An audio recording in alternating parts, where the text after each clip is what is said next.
Okay, today we are going to explain about the integration of Hyderabad and the Manipur.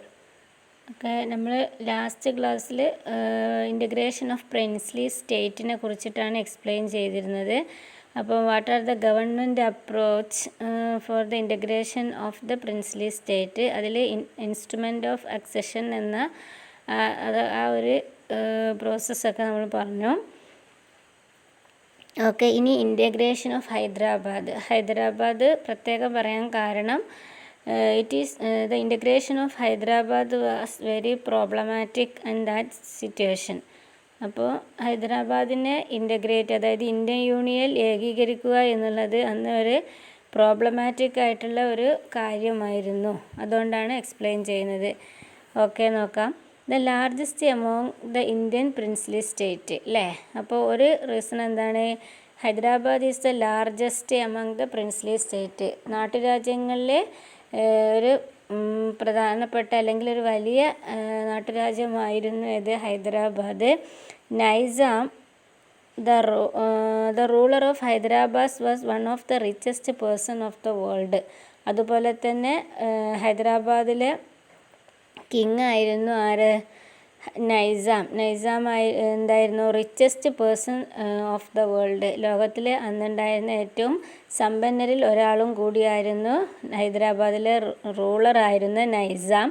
He wanted to retain Hyderabad as a independent state inside India. അദ്ദേഹത്തിൻ്റെ ആവശ്യം എന്തായിരുന്നു?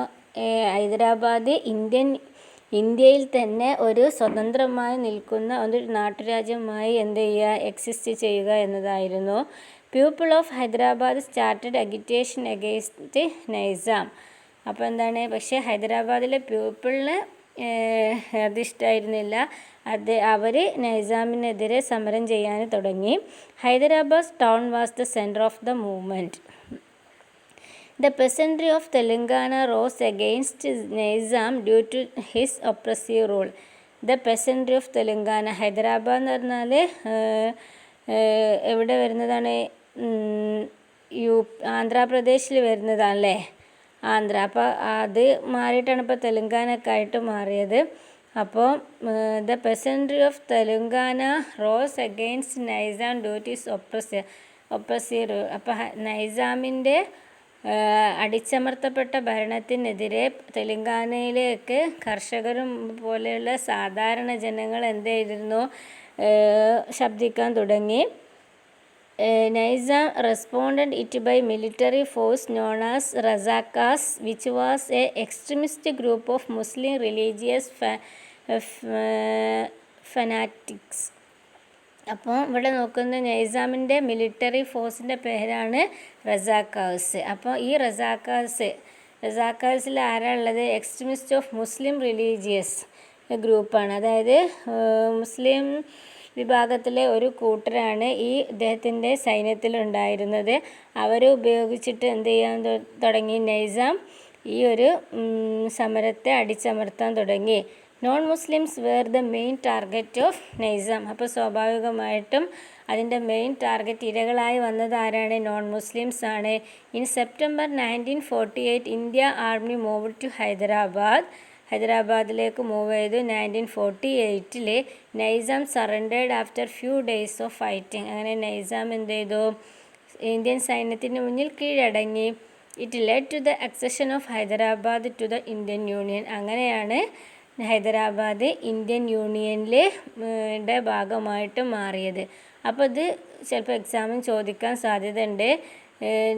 The king of Hyderabad, അല്ലെ ruler of Hyderabad എന്ന് പറഞ്ഞിട്ട് ചോദിക്കും. അപ്പോൾ നൈസാം. പിന്നെ the paramilitary force of Naisam, അതാ റസാക്കാസ്. അത് നോക്കണം. പിന്നെ ഇതിന് ചോദിക്കാൻ വേറെ സാധ്യതയുള്ളൊരു ക്വസ്റ്റ്യനാണ്, how the princely state Hyderabad became the part of Indian union. എങ്ങനെയാണ് ഇന്ത്യൻ യൂണിയൻ്റെ ഭാഗമായിട്ട് മാറിയത് ഹൈദരാബാദ്? അപ്പോൾ ഇതിൻ്റെ ഈ ഒരു പ്രോസസ്സുകൾ, അതിൻ്റെ 1 by 1 ആയിട്ടുള്ള കാര്യങ്ങൾ ഓരോ പോയിൻ്റ് ആക്കിയിട്ട് എഴുതുക. ഓക്കെ, ഇനി നെക്സ്റ്റ് പ്രിൻസ്ലി സ്റ്റേറ്റ് ആണ് ഇൻ്റഗ്രേഷൻ ഓഫ് മണിപ്പൂർ. മണിപ്പൂരിൻ്റെ ഇന്ത്യൻ യൂണിയൻ്റെ ലയനത്തെ സംബന്ധിച്ചാണ് അടുത്തത് എക്സ്പ്ലെയിൻ ചെയ്യുന്നത്. Bodhachandra Singh the Manipur Maharaja sign the instrument of accession with the Indian union. അപ്പം മണിപ്പൂരിലെ കിങ്ങാണ് ബോധചന്ദ്ര സിംഗ്. അദ്ദേഹം ഗവൺമെൻറ് ഓഫ് ഇന്ത്യയുമായിട്ട് എന്ത് ചെയ്തു? ഇൻസ്ട്രുമെൻ്റ് ഓഫ് അക്സഷൻ എന്ന കരാറ് പ്രകാരം ഇന്ത്യൻ യൂണിയൻ്റെ ഭാഗമായി മാറി. People of Manipur was against the accession. അപ്പം ജനങ്ങൾക്ക് അതിലെന്തില്ല, വലിയ താല്പര്യം ഉണ്ടായിരുന്നില്ല. Election in Manipur held due to the public pressure. അങ്ങനെ അവിടുത്തെ ഒരു പബ്ലിക് പ്രഷറിൻ്റെ ഫലമായിട്ട് അവിടെ ഇലക്ഷൻ നടന്നു എന്ന് പറഞ്ഞാൽ ഏത് രൂപത്തിലാണുള്ളത്? State became a constitutional monarchy in June 1948. അപ്പോൾ 1948 എന്തിൻ്റെ ബേസിൽ ഇലക്ഷൻ നടന്നു? Manipur this became the first region in India to hold election on the basis of universal adult franchise. പ്രായപൂർത്തി വോട്ടവകാശത്തിൻ്റെ ബേസിൽ ഇന്ത്യയിൽ ആദ്യമായി ഇലക്ഷൻ നടന്നൊരു സംസ്ഥാനമാണ് മണിപ്പൂർ. അപ്പോൾ അത് വൺ വേർഡ് ക്വസ്റ്റ്യൻ ആയിട്ട് എപ്പോഴും ചോദിക്കുന്നതാണ് ഈ ഭാഗത്തു നിന്ന്. അതായത് ഇന്ത്യൻ സംസ്ഥാനങ്ങൾ ആദ്യമായിട്ട് നമ്മുടെ ഇപ്പം നടക്കുന്ന ഇലക്ഷൻ പ്രോസസ്സ് പോലെ ഇലക്ഷൻ നടന്നൊരു സംസ്ഥാനമാണ്. ആദ്യമായിട്ട് ഇലക്ഷൻ നടന്ന സംസ്ഥാനമാണ് മണിപ്പൂർ. 1948 അത് നടന്നത്. അങ്ങനെ മണിപ്പൂർ ഒരു കോൺസ്റ്റിറ്റ്യൂഷണൽ മൊണാർക്കി, ഒരു ജനാധിപത്യ വ്യവസ്ഥയോട് കൂടിയ ഒരു ഗവൺമെൻറ്റിൻ്റെ കീഴിൽ വന്നു. There was a wide difference of opinion in the Manipur Legislative Assembly on the question of the merger of Manipur with India. അപ്പം മണിപ്പൂർ നിയമസഭയിൽ എന്തുണ്ടായിരുന്നു? ഡിഫറൻസ് ഓഫ് ഒപ്പീനിയൻ, വ്യത്യസ്ത അഭിപ്രായങ്ങളാണ് ഉണ്ടായിരുന്നത്. എന്തിൻ്റെ ബേസിൽ? മണിപ്പൂർ ഇന്ത്യൻ യൂണിയൻ ലയിച്ചതിൻ്റെ പേരിൽ. കാരണം ചില വിഭാഗം ആളുകൾ അതിനെ അംഗീകരിക്കുകയും മറ്റു വിഭാഗം ആളുകൾ അതിനെ പ്രതികൂലിക്കുകയും ചെയ്ത് അംഗീകരിക്കാത്ത ഒരവസ്ഥയാണ് ഉണ്ടായിരുന്നത്. State Congress supported merger while all other parties opposed. അപ്പോൾ കോൺഗ്രസ് പാർട്ടി, മണിപ്പൂരിലെ കോൺഗ്രസ് പാർട്ടി ഈ മെർജിനെ അംഗീകരിച്ചു, പക്ഷേ മറ്റു പാർട്ടികളൊന്നും അംഗീകരിച്ചില്ല. Maharaja sign the merger agreement without consulting the popularly elected legislative assembly of Manipur. അപ്പം അങ്ങനെ മഹാരാജ ആരായിരുന്നു? ബോധചന്ദ്ര സിംഗ് ഈ എഗ്രിമെൻറ്റിൽ സൈൻ ചെയ്തു. മറ്റ് popularly elected legislative assembly of Manipur മറ്റ് മെമ്പേഴ്സിനോടൊന്നും എന്ത് ചെയ്യാതെ, വിത്തൗട്ട് കൺസൾട്ടിങ്, ഒരു ചർച്ച ഒന്നും നടത്താതെ ഈ ഒരു സൈനിൽ ഒപ്പുവെക്കുകയാണ് ചെയ്തത്. It created a lot of anger and resentment in Manipur and still it is going on. അപ്പോൾ അത് മണിപ്പൂരിൻ്റെ രാഷ്ട്രീയമായിട്ട് വളരെയധികം പ്രതിസന്ധികളൊക്കെ പിൽക്കാലത്ത് ഉണ്ടാക്കുകയും ചെയ്തു. പക്ഷേ ഇപ്പോഴും ആ പ്രതിസന്ധി ചെറിയ രൂപത്തിലൊക്കെ നടക്കും. നമുക്കറിയാം മണിപ്പൂർ ഇറോം ശർമിളൻ്റെ നാടാണല്ലേ, ഉരുക്കു വനിത എന്നൊക്കെ അറിയപ്പെടുന്ന ഇറോം ശർമിള. അവിടെ അഫ്സ എന്ന ഒരു കരിനിയമം കൊണ്ടുവന്നിട്ട്, അതായത് സൈന്യത്തിൻ്റെ ഒരു കരിനിയമം, പാരാമിലിറ്ററി ഫോഴ്സിൻ്റെ ഒരു കരിനിയമമാണ്. അതിൻ്റെ പേരിൽ വളരെയധികം പ്രശ്നങ്ങൾ അനുഭവിക്കുന്ന ഒരു സ്റ്റേറ്റ്. ഇന്ത്യയിലെ 7 സിസ്റ്റേഴ്സ് എന്നറിയാം, സപ്ത സഹോദരിമാർ എന്നറിയപ്പെടുന്ന ആസാം, മണിപ്പൂർ, ആ മേഘാലയ ആ ഭാഗങ്ങളിലുള്ള 7 സംസ്ഥാനങ്ങളാണ് 7 സിസ്റ്റേഴ്സ് എന്നറിയുക. അപ്പം അതിൽപ്പെടുന്ന ഒരു ചെറിയ സംസ്ഥാനമാണ് മണിപ്പൂർ. അപ്പോൾ അവിടെ എപ്പോഴും പ്രോബ്ലംസ് ഉണ്ടാകും. അപ്പോൾ ഇതിൻ്റെയൊക്കെ ഒരു ആഫ്റ്റർ എഫക്റ്റ് ആയിട്ടാണ് എപ്പോഴും പ്രോബ്ലംസ് ഉണ്ടാകുന്നത്. ഓക്കെ, അപ്പോൾ ഇൻ്റഗ്രേഷൻ ഓഫ് പ്രിൻസ്ലി സ്റ്റേറ്റ് ആയിട്ടുള്ള മണിപ്പൂരിനെ കുറിച്ച് നമ്മൾ പറഞ്ഞു, ഹൈദരാബാദിനെ കുറിച്ച് പറഞ്ഞു. അപ്പോൾ 2 പ്രധാനപ്പെട്ട പ്രിൻസ്ലി സ്റ്റേറ്റ് നാട്ടുരാജ്യങ്ങളുടെ ഇന്ത്യൻ യൂണിയനിലെ ഏകീകരണം നമ്മൾ പ്രധാനമായിട്ട് ഉള്ളത് പഠിച്ചു. ഇനി നമുക്ക് റീഓർഗനൈസേഷൻ ഓഫ് സ്റ്റേറ്റ്, അതായത് നമ്മൾ ഇന്ത്യ സ്വാതന്ത്ര്യം നേടി അതിനുശേഷം ഇന്ത്യയിൽ വിവിധ തരങ്ങളായിട്ടുള്ള ലിംഗ്വിസ്റ്റിക് ആയിട്ടും കൾച്ചറലായിട്ടും ഒക്കെ ജിയോഗ്രഫിക്കലായിട്ടൊക്കെ ഡൈവേഴ്സിറ്റിയുള്ള ഡിഫറെൻറ്റ് റീജിയൻസ് ഉണ്ട്. അപ്പോൾ ആ ഡിഫറെൻറ്റ് റീജിയൻസ് ഇങ്ങനെ ഒരു ബൗണ്ടറിയും ഇല്ലാതെ ഇങ്ങനെ പരന്നു കിടക്കുകയാണ്. അപ്പോൾ അവർ ഇന്ത്യൻ യൂണിയൻ്റെ കീഴിൽ ഒരു പർട്ടിക്കുലർ ഒരു പേരിൽ അല്ലെങ്കിൽ ഒരു പർട്ടിക്കുലർ ഐഡൻറ്റിറ്റിയിൽ ഏകീകരിക്കണം. അപ്പോൾ അതായിരുന്നു അടുത്ത problem. Re organisation of state, സംസ്ഥാനങ്ങളെ പുനഃസംഘടിപ്പിക്കുക. ഓരോ സംസ്ഥാനങ്ങളെയും ഒരു പെർട്ടിക്കുലർ ബേസിസിൽ എന്ത് ചെയ്യുക, റീ ഓർഗനൈസേഷൻ ചെയ്യുക. അത് കുറച്ച് ഡിഫിക്കൽട്ടായിട്ടുള്ള ടാസ്ക് ആയിരുന്നു. പിന്നെ അങ്ങനെ എങ്ങനെയാണ് ആ റീ ഓർഗനൈസേഷൻ ഓഫ് സ്റ്റേറ്റ് നടത്തിയതെന്നാണ് നമുക്ക് നോക്കേണ്ടത്.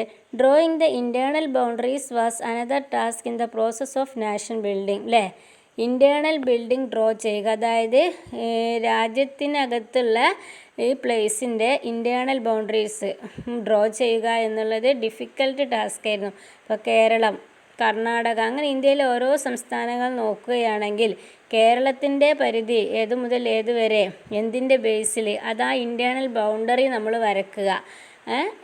എന്ന് ചോദിച്ചിട്ടുണ്ടെങ്കിൽ ആ ഒരു സംസ്ഥാനം അതിൽ ഉൾപ്പെടുന്ന ജനങ്ങൾ ഏതൊക്കെ വിഭാഗമാണ്, അങ്ങനെയൊക്കെ നമ്മൾ ഉൾപ്പെടുന്നത് ഒരു പഠനം നടത്തിയിട്ട് നമ്മൾ അതിനൊരു ഇൻറ്റേർണൽ ബൗണ്ടറി വരക്കുക എന്നുള്ളത് വളരെ ബുദ്ധിമുട്ടുള്ളൊരു ടാസ്ക്കാണ്. കാരണം ഈ സംസ്ഥാനത്ത് തന്നെ പല ആവശ്യങ്ങളും പല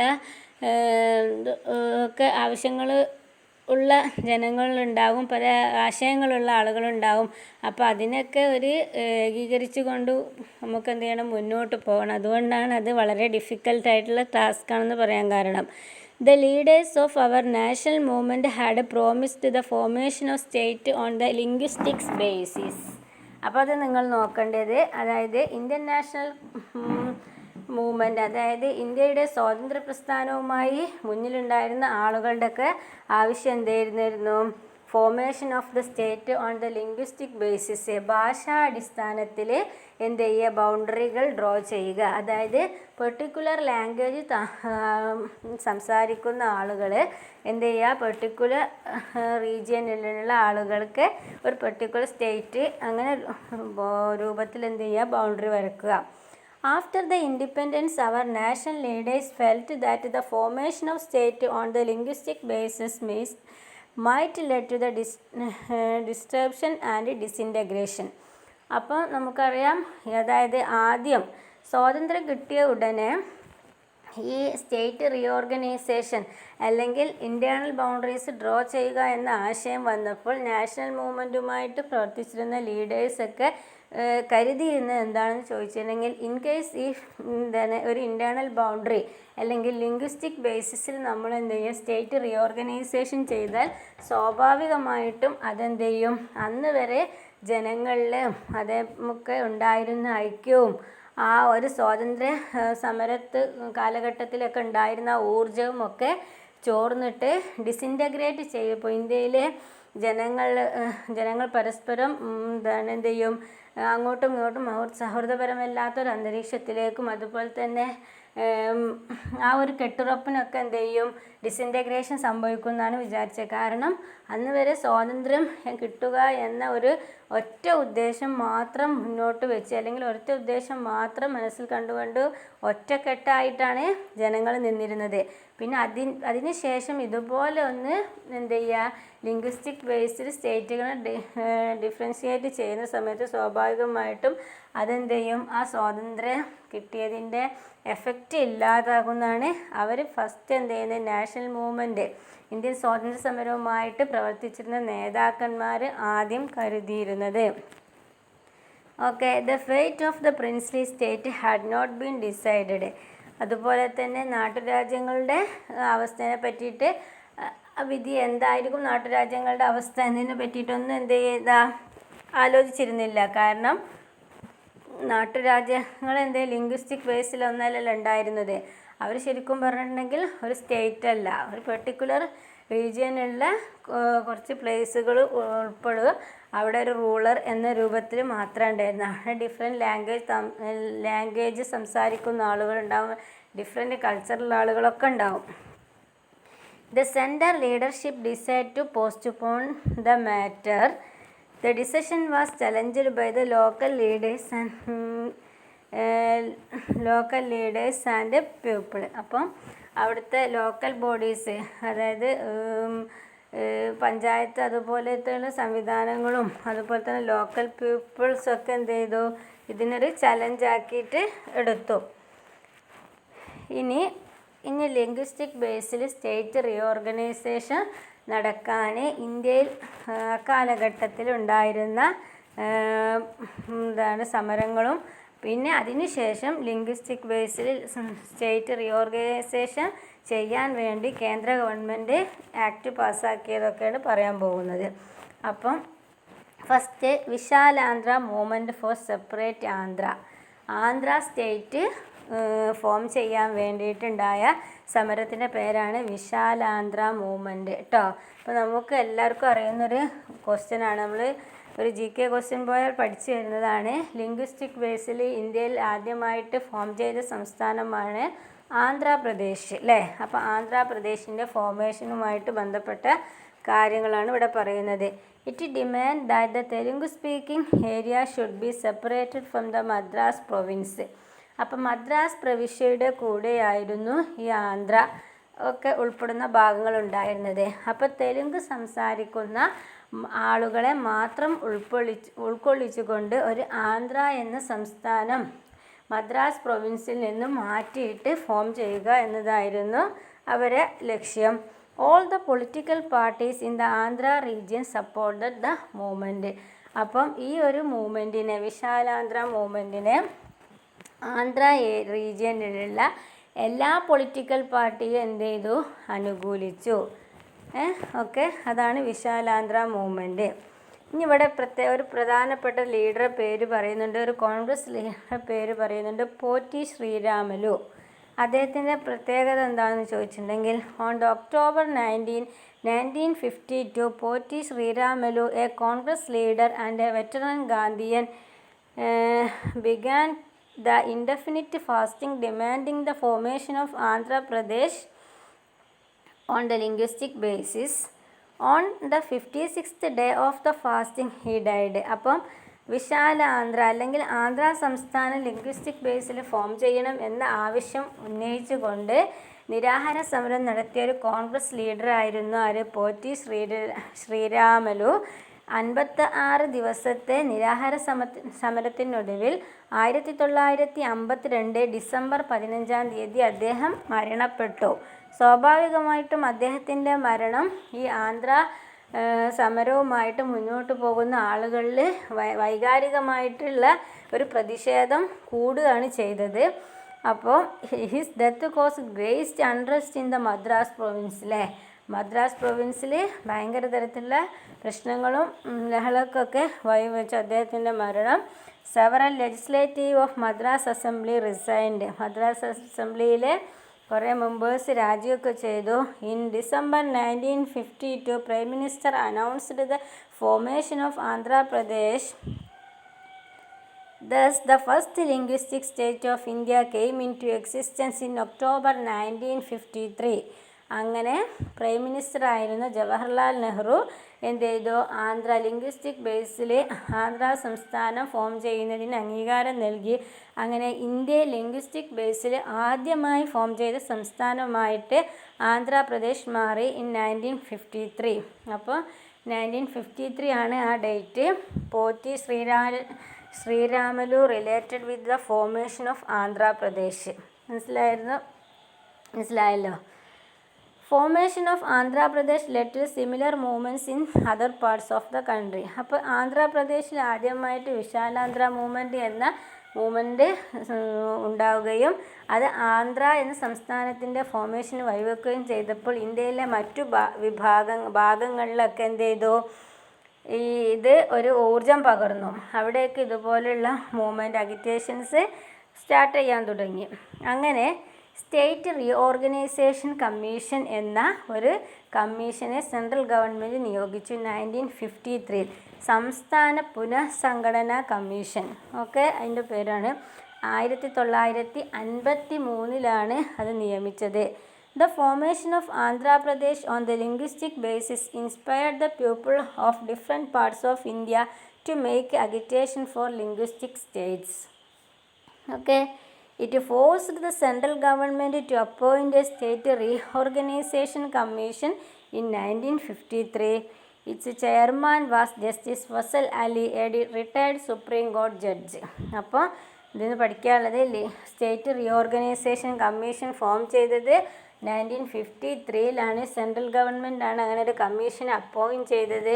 എന്തിനെ പറ്റി പഠിക്കാൻ വേണ്ടിയിട്ട്? ലിംഗ്വിസ്റ്റിക് ബേസിൽ സ്റ്റേറ്റ് റീഓർഗനൈസേഷൻ നടത്തുന്നതിനെ കുറിച്ചിട്ട്. അതിൻ്റെ ചെയർമാൻ ആരായിരുന്നു? Fazal Ali. Fazal Ali a retired supreme കോടതിയിലെ റിട്ടയർഡ് ജഡ്ജിയായിരുന്നു ഫസൽ അലി ആയിരുന്നു സ്റ്റേറ്റ് റീഓർഗനൈസേഷൻ കമ്മീഷൻ്റെ chairman. Hyderabad Kunzru and Sardar Hridayanand Kunzru and Sardar KM Panikkar were the other members of the commission. അപ്പോൾ സർദാർ KM പണിക്കറും അതുപോലത്തെ ഹൃദയാനന്ദ് കുൻസ്രു ഒക്കെ ഈ ഒരു കമ്മീഷനിലെ മെമ്പേഴ്സാണ്. KM പണിക്കർ നമുക്കറിയാമല്ലോ, ഗ്രന്ഥശാല പ്രസ്ഥാനവുമായിട്ട് കേരളക്കാർക്ക് പരിചയമുള്ള നെയിമാണ് Sardar KM Panicker. On the basis of its report, Lok Sabha passed State Reorganization Act in 1953. Accordingly, 14 state and 6 union territories came into existence. അപ്പോൾ ആ റിപ്പോർട്ടിൻ്റെ ബേസിൽ അവരെന്ത് ചെയ്തു? റിപ്പോർട്ട് സബ്മിറ്റ് ചെയ്തു. അങ്ങനെ സ്റ്റേറ്റ് റീഓർഗനൈസേഷൻ ആക്ട് നിലവിൽ വന്നു. 1953 ആക്ട് നിലവിൽ വന്നു. അങ്ങനെ ഇന്ത്യയിൽ ലിംഗ്വിസ്റ്റിക് ബേസിൽ 14 സംസ്ഥാനങ്ങളും അതുപോലെ തന്നെ 6 യൂണിയൻ ടെറിട്ടറീസ് കേന്ദ്രഭരണ പ്രദേശങ്ങളും നിലവിൽ വന്നു. അപ്പോൾ സ്റ്റേറ്റ് റീഓർഗനൈസേഷൻ കമ്മീഷനെ പറ്റിയിട്ട് ചോദിക്കാൻ സാധ്യതയുള്ള ക്വസ്റ്റ്യന് 1953 ആ കമ്മീഷനെ നിയമിച്ചത്. സെൻട്രൽ ഗവൺമെൻറ്റാണ് നിയമിച്ചത്. ചെയർമാൻ ഫസൽ അലിയാണ്. ഓക്കെ. അതിലെ ഹൃദയാനന്ദ് കുൻസ്രുവും അതുപോലെ തന്നെ സർദാർ KM പണിക്കറും അതിലെ മെമ്പേഴ്സാണ്. അപ്പോൾ അവർ ആക്ട് നിലവിൽ വന്നത്, സ്റ്റേറ്റ് റീഓർഗനൈസേഷൻ ആക്ട് നിലവിൽ വന്നത് 1953 എത്ര സംസ്ഥാനങ്ങൾ നിലവിൽ വന്നു? അതിൻ്റെ ഫലമായിട്ട് 14 സംസ്ഥാനങ്ങളും 6 യൂണിയൻ ടെറിട്ടറീസും നിലവിൽ വന്നു. ഇനി next, impact of formation of linguistic States. അങ്ങനെ ലിംഗ്വിസ്റ്റിക്സ് ബേസിലൊക്കെ സ്റ്റേറ്റ് ഫോം ചെയ്തു വന്നു. അപ്പോൾ അതിൻ്റെ ഇമ്പാക്റ്റ്, അതിൻ്റെ ഫലങ്ങളായിട്ട്, അതിൻ്റെ ആഫ്റ്റർ എഫക്റ്റായിട്ട് എന്തൊക്കെ മാറ്റങ്ങൾ വന്നു എന്നാണ് പറയുന്നത്. Regional leaders became the part of national politics. അപ്പോൾ അങ്ങനെ വന്ന സമയത്ത് സ്വാഭാവികമായിട്ടും ഇന്ത്യൻ രാഷ്ട്രീയത്തിൻ്റെ അമരക്കാരിലൊക്കെ ആയിട്ട് ആരൊക്കെ വന്നു എന്ന് വെച്ചാൽ റീജിയണൽ ലീഡേഴ്സ് വരാൻ തുടങ്ങി.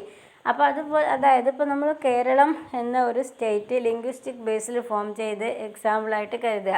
അപ്പോൾ സ്വാഭാവികമായിട്ടും കേരളത്തിൻ്റെ പൊളിറ്റിക്കലായിട്ടുള്ള മേഖലകളിൽ ആരൊക്കെ വരില്ല? അവിടുത്തെ കേരളത്തിലെ ആ പർട്ടിക്കുലർ റീജിയനിലുള്ള ആളുകൾ വരും. മലയാളം സംസാരിക്കുന്നതായിട്ടുള്ള ആ ഒരു ആളുകൾ ആ ഒരു ഇതിലേക്ക് ലീഡർഷിപ്പിലേക്ക് വരും.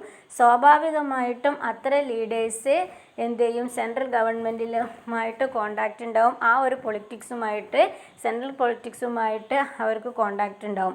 അപ്പോൾ അവർ നാഷണൽ പൊളിറ്റിക്സുമായിട്ട് റിലേറ്റഡ് ആയിട്ട് വരും. റീജിയണൽ ലീഡേഴ്സ് നാഷണൽ പൊളിറ്റിക്സുമായിട്ട് റിലേറ്റഡ് ആയിട്ട് അത്തരം പൊസിഷനിൽ ആളുകൾ വരാൻ തുടങ്ങും. അത് കേരളത്തിൽ മാത്രമല്ല, ഇന്ത്യയിലെ ഇപ്പറഞ്ഞ 14 സംസ്ഥാനങ്ങളിലെയും റീജിയണൽ ലീഡേഴ്സ് നാഷണൽ പൊളിറ്റിക്സിലേക്ക് വരാൻ തുടങ്ങി. ഇങ്ങനെ linguistic Basil.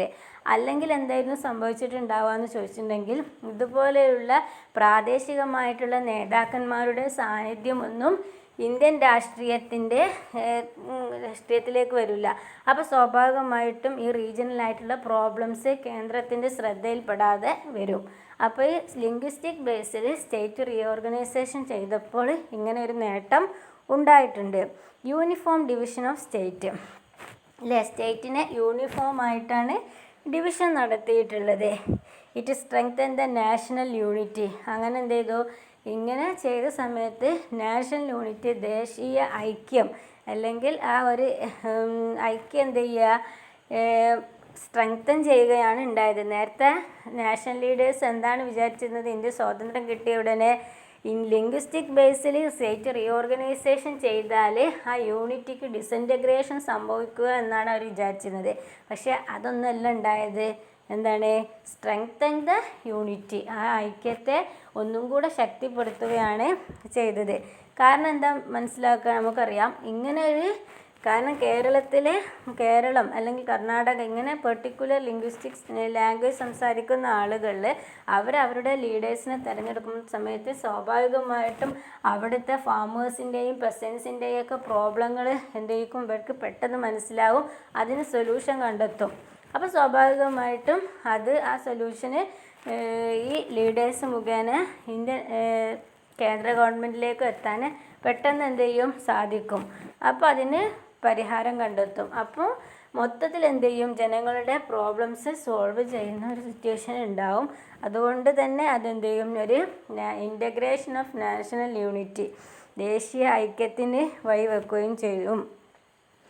Acceptance of principle of diversity. അപ്പോൾ ഇത് വേറൊരു കാര്യം കൂടെ, ഈ ലിംഗ്വിസ്റ്റിക് ബേസിൽ ഇങ്ങനെ സ്റ്റേറ്റ് റീഓർഗനൈസേഷൻ ചെയ്യുന്നതിലൂടെ എന്തും കൂടെ ഒരു കാര്യം സംഭവിക്കുന്നുണ്ട്, acceptance of principle of diversity. നമുക്കറിയാം നാനാത്വത്തിൽ ഏകത്വം, അതാണല്ലോ നമ്മുടെ പ്രിൻസിപ്പിൾ, അതിനെ ആക്സെപ്റ്റ് ചെയ്യാണ്. അപ്പോൾ ലിംഗ്വിസ്റ്റിക് ബേസ് അവരെ ലാംഗ്വേജ്, അവരുടെ കൾച്ചറായിട്ടുള്ള കാര്യങ്ങൾ, അങ്ങനത്തെ എല്ലാ കാര്യങ്ങളും അവിടെ ആക്സെപ്റ്റ് ചെയ്യുന്ന ഒരു മനോഭാവമാണ് ഇത്തരം ഒരു റീഓർഗനൈസേഷനിലൂടെ സംഭവിച്ചത്. ഓക്കെ, അപ്പോൾ അതാണ് impact of formation of linguistic States, അതാണ് അതിൻ്റെ ഇമ്പാക്റ്റായിട്ട് പറയുന്നത്. ഇനി ക്രിയേഷൻ ഓഫ് ന്യൂ സ്റ്റേറ്റ്, അതിന് ശേഷം അതായത് ആദ്യം ആന്ധ്ര ഫോം ചെയ്തില്ലേ, പിന്നെ 14 സ്റ്റേറ്റുകളൊക്കെ ഫോം ചെയ്തു നമ്മൾ പറഞ്ഞു. പിന്നെ അതിന് ശേഷം റീസെൻ്റായിട്ട് ഫോം ചെയ്തത് 2000 creation of 3 state, Jharkhand, Chhattisgarh and Uttarakhand അല്ലേ. നമുക്കറിയാം 2000 ഈ 3 സംസ്ഥാനങ്ങൾ ജാർഖണ്ഡും ഛത്തീസ്ഗഡും ഉത്തരാഖണ്ഡും ഫോം ചെയ്തത്. 2014 ക്രിയേഷൻ ഓഫ് തെലുങ്കാന. അപ്പോൾ അവസാനമായിട്ട് ഇന്ത്യയിൽ ഫോം ചെയ്ത സംസ്ഥാനമാണ് ഏത്, Telangana, 2014. There are many regions in the country where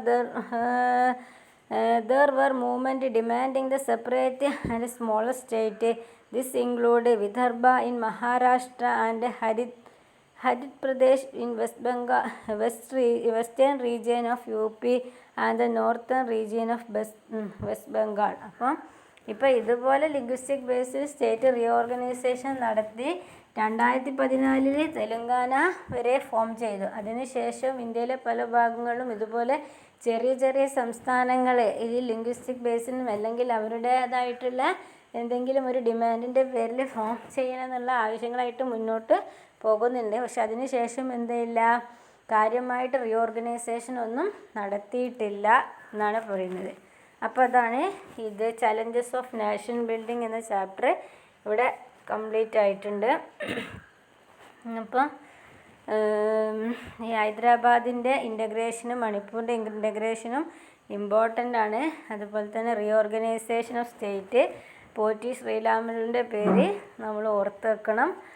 അപ്പോൾ അതാണ് ഇതിൽ ഇമ്പോർട്ടൻ്റ് 1 വേർഡ് ക്വസ്റ്റ്യൻസ് കുറച്ച് ഉള്ള ഒരു ഭാഗം കൂടിയാണ് ഇത്. പിന്നെ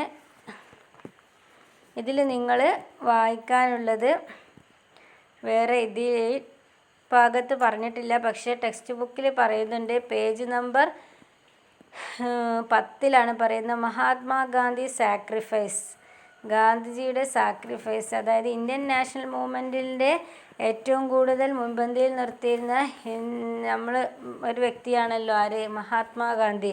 അപ്പം അദ്ദേഹത്തിൻ്റെ സാക്രിഫൈസിനെ കുറിച്ചിട്ട് എക്സ്പ്ലെയിൻ ചെയ്യാൻ പറഞ്ഞിട്ടുണ്ട്. അപ്പം നമുക്കറിയാം ടെക്സ്റ്റ് ബുക്കിലാണ് വായിക്കേണ്ടത്. Gandhi did not participate in India's independence celebration on the 15th August 1947. Though he was in Calcutta, he did not attend any function. He did not hoist any flag there. On the Independence Day, Gandhiji observed 24-hour fast. അപ്പോൾ എന്തുകൊണ്ട് Gandhiji Indian സ്വാതന്ത്ര്യ സമരത്തിൻ്റെ അമരക്കാരനായിട്ട് നിന്നിരുന്ന വ്യക്തിയാണ്, എങ്കിലും India സ്വാതന്ത്ര്യം കിട്ടിയ ആ സന്തോഷത്തിലൊന്നും പാർട്ടിസിപ്പേറ്റ് ചെയ്തിട്ടല്ല ഗാന്ധിജി 1947 ഓഗസ്റ്റ് 15 ഉണ്ടായിരുന്നത്. He was Calcutta. അദ്ദേഹം കൽക്കത്തയിലായിരുന്നു. Gandhi observed 24-hour fast in that day.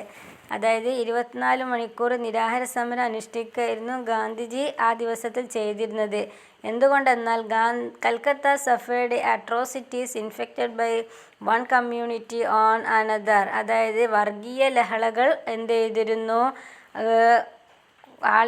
പടർന്നിരുന്നു കൽക്കത്തയിലൊക്കെ.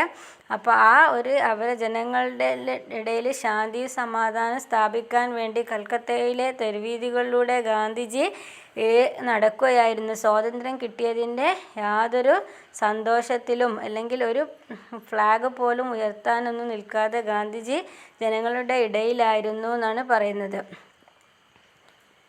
Okay. Gandhiji, it was heart-rending to learn that the people of India had abandoned Gandhiji's principles of satyagraha and ahimsa to inculcate which he had devoted his entire life.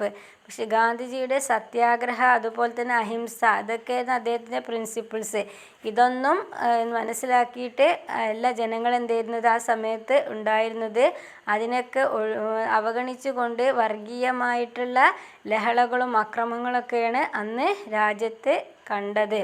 He travelled across the whole Calcutta exhorting the Hindus, Muslims and Sikhs to give up violence. His presence in Calcutta had electrical impact. The communal tension declined. The Hindu and Muslim together celebrated India's independence. They danced around the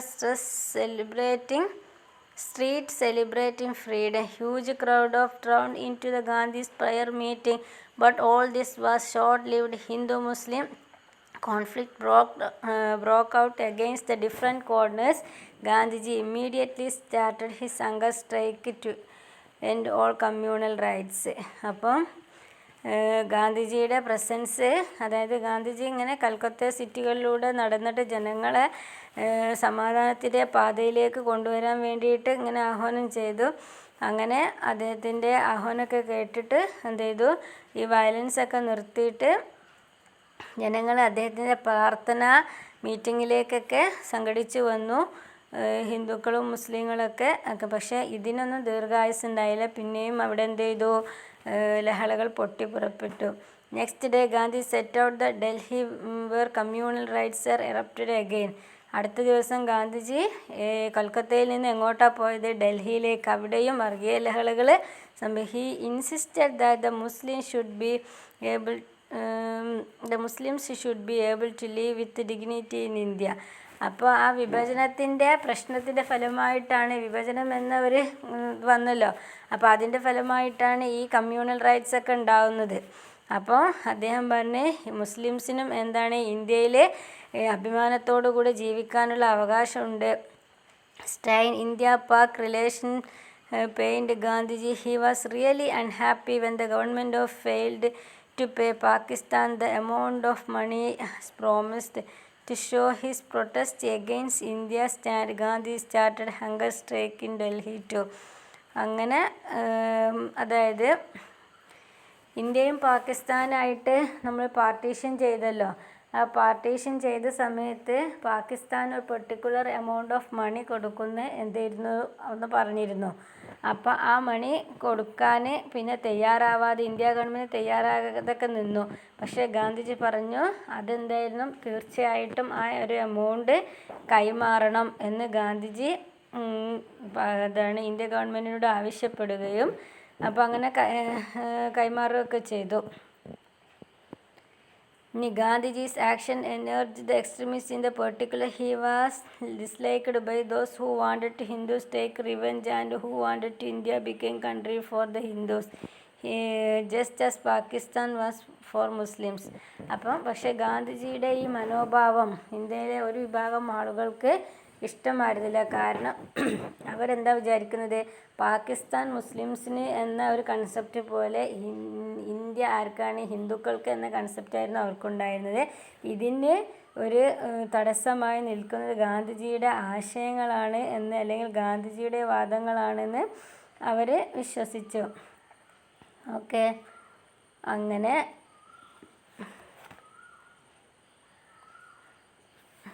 Gandhi refused to accept the armed protection and continued to meet everyone during the prayer meeting. Finally, on 13th January 1940, Hindu extremist Nathuram Vinayaka Godse went straight into the prayer meeting and fired 3 shots at Gandhi, killing him instantly. This was the end of Gandhiji's continued struggle for truth, non-violence and tolerance. അങ്ങനെ ഈ ഒരു ഹിന്ദു ആയിട്ടുള്ള extremist Nathuram Vinayaka Godse 1948 ജനുവരി 30 അദ്ദേഹത്തിൻ്റെ പ്രാർത്ഥനാ യോഗത്തിലേക്ക് അതിക്രമിച്ച് കയറി അദ്ദേഹത്തിനെ വെടിയുതിർത്ത് കൊലപ്പെടുത്തുകയാണ് ചെയ്തത് നാഥൂറാം വിനായക ഗോഡ്സെ. അപ്പം ഇത് അങ്ങനെ അദ്ദേഹം സത്യത്തിനും അതുപോലെ തന്നെ അഹിംസക്കും എതിരെയൊക്കെ പോരാടിയിരുന്ന, അതാണ് നമ്മൾ ഫാദർ ഓഫ് നേഷൻ എന്നൊക്കെ അദ്ദേഹത്തെ പറ്റിയിട്ട് പറയുന്നത്, ഒരു വ്യക്തിയായിരുന്നു. അദ്ദേഹത്തിൻ്റെ ഈ ഒരു ഇത്തരം സങ്കുചിതമായ ചിന്താഗതിയുള്ള വിഭാഗക്കാരുടെ കരങ്ങൾ കൊണ്ട് എന്ത് ചെയ്തു, വധിക്കപ്പെടാനാണ് വിധിയുണ്ടായിരുന്നത്. അപ്പോൾ ഗാന്ധിജീസ് റോള് എന്ത് ചോദിക്കും, ഇന്ത്യാസ് ഇൻഡിപെൻഡൻസ്. അപ്പോൾ ആദ്യം ഗാന്ധിജി ഫസ്റ്റ് കൊൽക്കത്തയിലും ഡൽഹിയിലൊക്കെ കമ്മ്യൂണൽ റൈറ്റ്സ് ഉണ്ടായിട്ട് അവിടെ ആയിരുന്ന കാര്യങ്ങളൊക്കെ പറയുക. അതിനുശേഷം ഗാന്ധിജിയുടെ സത്യാഗ്രഹ അഹിംസ എന്ന കൺസെപ്റ്റ് അതിനെക്കുറിച്ചൊക്കെ എക്സ്പ്ലെയിൻ ചെയ്യുക. അതിനുശേഷം പിന്നെ ഗാന്ധിജിയുടെ അസാസിനേഷൻ, അത് നാഥൂറാം വിനായക ഗോഡ്സെയുടെ പേര് മെൻഷൻ ചെയ്തിട്ട് അത് പറയാം. അപ്പോൾ അത് നമുക്കറിയുന്ന കാര്യങ്ങളുണ്ട്. ഗാന്ധിജിയുടെ സ്വാതന്ത്ര്യ സമരത്തിൻ്റെ റോള്, സ്വാതന്ത്ര്യ സമരത്തിൽ ഗാന്ധിജിയുടെ റോൾ എന്താണെന്നാണ് ഇവിടെ ചോദിക്കുന്നത്. അപ്പോൾ അതൊന്ന് ജസ്റ്റ് നോക്കുക. അത് ഈ നോട്ടിലില്ല, നിങ്ങളുടെ ഈ PDF-ലില്ല, ടെക്സ്റ്റ് ബുക്കിലുണ്ട്. അപ്പോൾ അതും കൂടെ ഒന്ന് ഓർത്ത് വെക്കുക. അതും കൂടെ ആയാൽ ഈ ചാപ്റ്ററിൽ എല്ലാ ഭാഗങ്ങളും കവർ ചെയ്തിട്ടുണ്ട്. ഓക്കെ.